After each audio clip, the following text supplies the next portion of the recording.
धुन अभियो है बा, ना शौक बदलल बा ना जुनून। सुन ले फिर से, रियासत गइल बा रुतबा ना, रौबा खौफ आज भी उहै बा।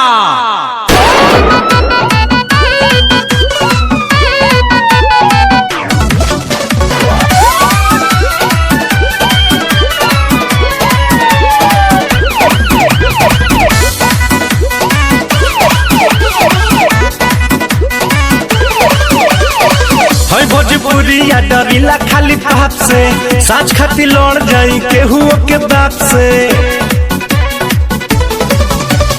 हई भोजपुरिया डरीला खाली बाप से, साँच खाती लड़ जाई केहू के बाप से। तो पीछे हटम न के तनो झमेल होई,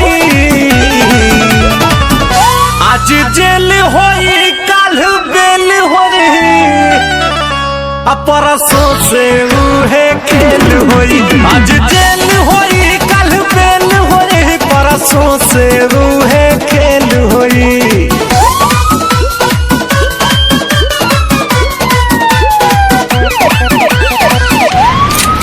हथियार तो खाली शौक खातिर रखीला बाबू, खौफ खातिर नमवा काफी बा।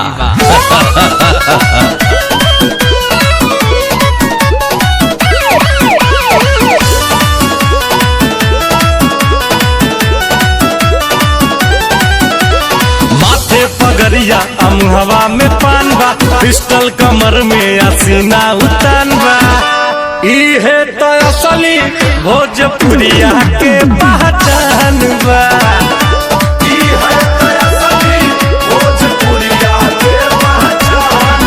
भारी सौ पाएक अकेल होई, आज जेल होई काल बेल होई,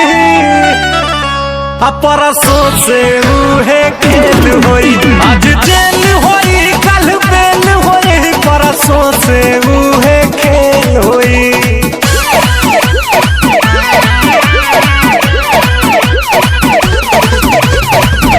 शिवपुर वाले जमीन पे होटल बना।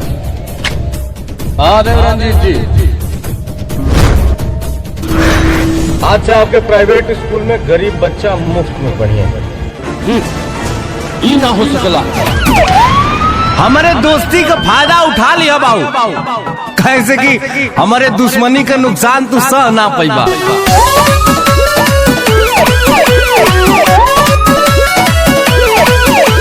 पाका हई हम अपना जुबान के, ले हम जान बात आई जान पे। करी ले न सही ले माटी के अपमान के,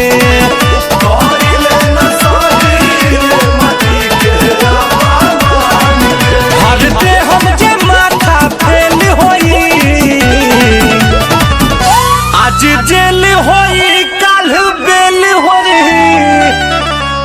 परसों से उहे खेल होई। आज जेल होई काल बेल होई, परसों से उहे खेल होई। सिकंदर तो हम अपनी मर्जी से हैं, पर हम यहाँ दुनिया नहीं दिल जीतने आए हैं।